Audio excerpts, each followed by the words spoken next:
So we're talking about the bucket list still. Yeah. Go ahead, Jim. The movie. Yeah. And I think it's fairly recent, right?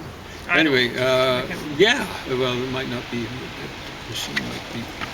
I've had it in the thing here for a while. But anyway, Jack Nicholson, Morgan Freeman, a cast of hardly anyone else, really. Yeah, really.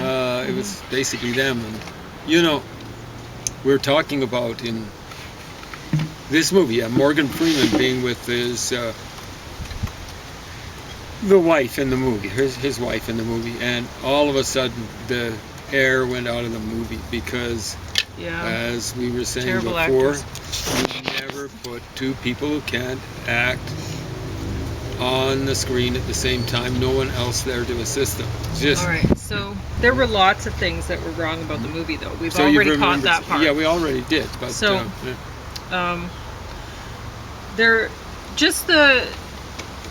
there were so many things like that were out of character for people who were dying of cancer. Like the bucket list idea on its own. When you don't have that long to live, you're not going to be jumping out of airplanes, skydiving. You're not going to be. That's the first thing they did. Skydiving. Yeah.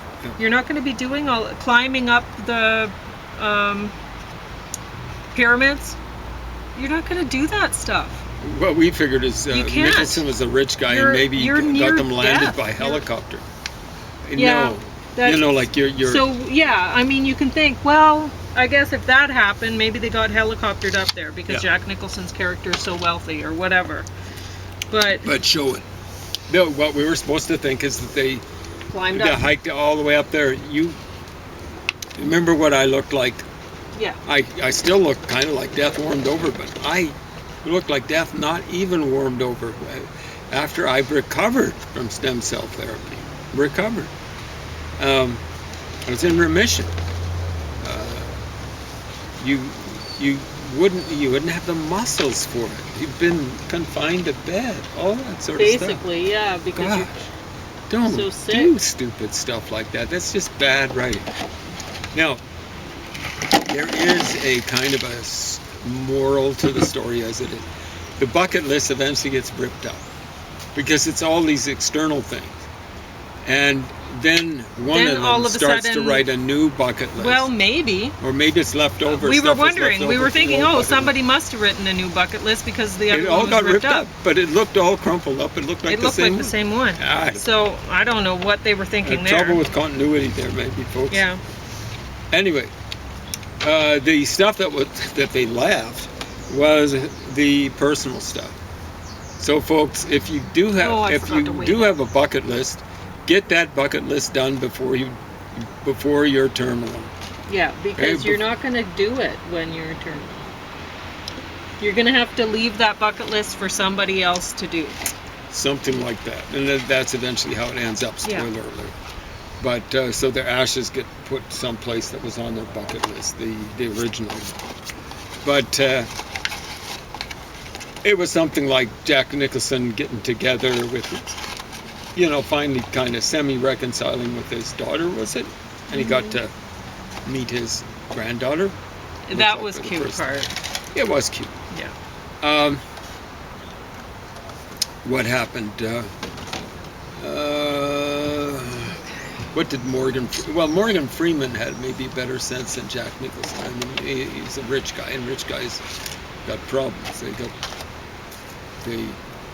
They don't live for posterity. They think they do, but they don't. Like as Malcolm Forbes said, he who dies, either the founder of the Forbes magazine, with the most toys wins. He who dies with the most toys wins. No, like anyone who thinks anything of Malcolm Forbes is a chimp. And because Malcolm Forbes was one of the biggest chimps of all. More like 13 pounds today. Well, I knew it was over 12. See, folks? Got that right. Anyway, more than 13, you said. Yeah. Very impressive. Very impressive. Anyway, there is a moral to be drawn from the story. It's just too bad. I can see people pulling the plug, literally, like right out of the wall on this movie before they ever get down to it, because it's so unrealistic. Mm-hmm. But get ready like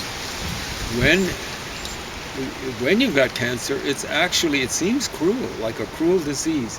People say, I prefer to die of heart attack right away or get assassinated like JFK. Like the big meal that he'd had chemo, and it was supposed to be a joke. You get the chemo and you're not going to want to be eating, right? And so he'd gotten the chemo, and I guess he still felt like eating this big meal, but he vomited it up.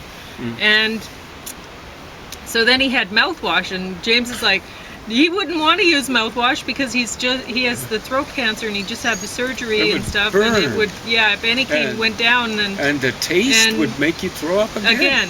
And so because it's amazing how, like, when you're nauseated, how anything will just set you off again. Right? Any strong taste, any strong smell. You wouldn't even get it in your mouth. No, you wouldn't even get the thing open. You'd be like, ugh. Well, even thinking about it, you'd be going, no.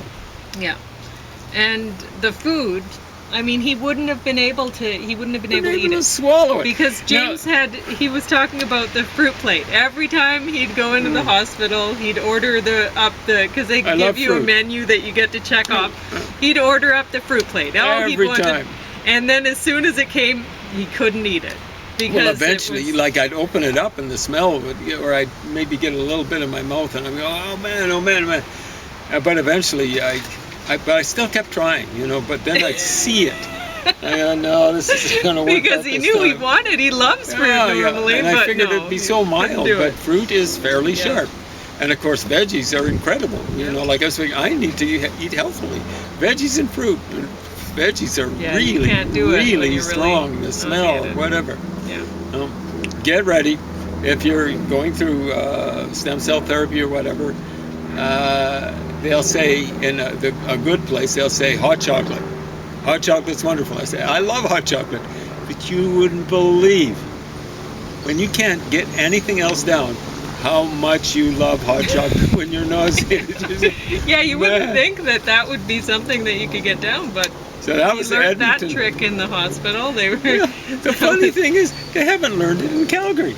They had this horrible vanilla milkshake. And it's the wrong color. It's kind of brownish, yellowish, and you're going, oh, God. You kind of have to drink it down. I remember I got a vanilla milkshake, and this was getting near the end of my stay. You'd think I'd be coming out of the nausea. And I got a nurse to get it for me, and then I couldn't drink it down, and she was scolding me. If I ever run into that scumbag again, because, you're just as weak as a lamb. Plus, you wouldn't want her to pull a plug on you and kill you or whatever in revenge. But she'd get an earful. Not of my fist or anything like that, but she would hear it for me. Because guess what? She's my employee. So she was PO'd. I went out later and saw, walking. I'd try to walk, right?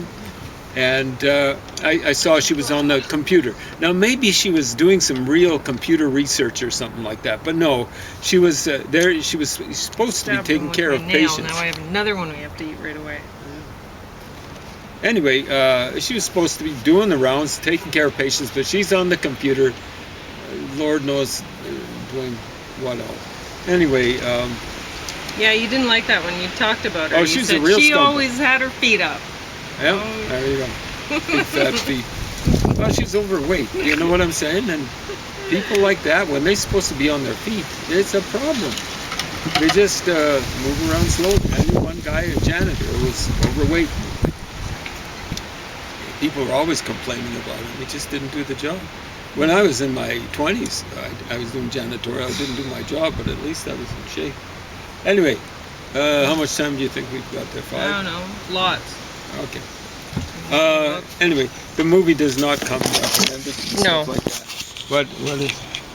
Okay, you have 10 minutes. 10 minutes. Anyway, the other thing I was going to mention is, like Jack Nicholson throws a great temper tantrum. Better than a 3-year-old. Maybe not so much a 2-year-old, but a 3-year-old.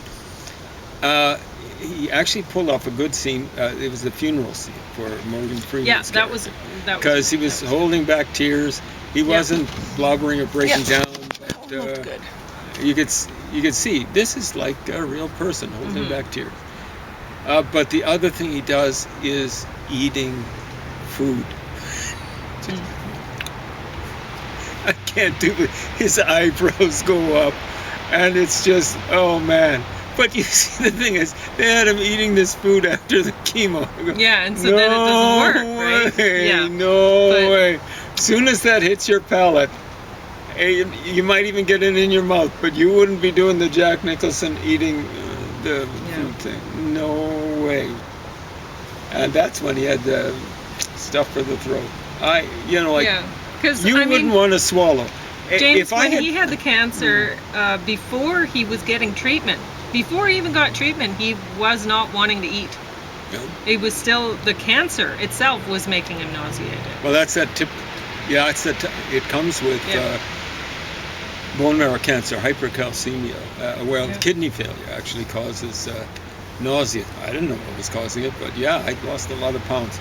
And I'm going to tell you, like him swallowing that stuff, I know one guy who had I think it's a tea thing that they put in. He had a heart attack when he was out jogging. He was really lucky. He was running through the coulee.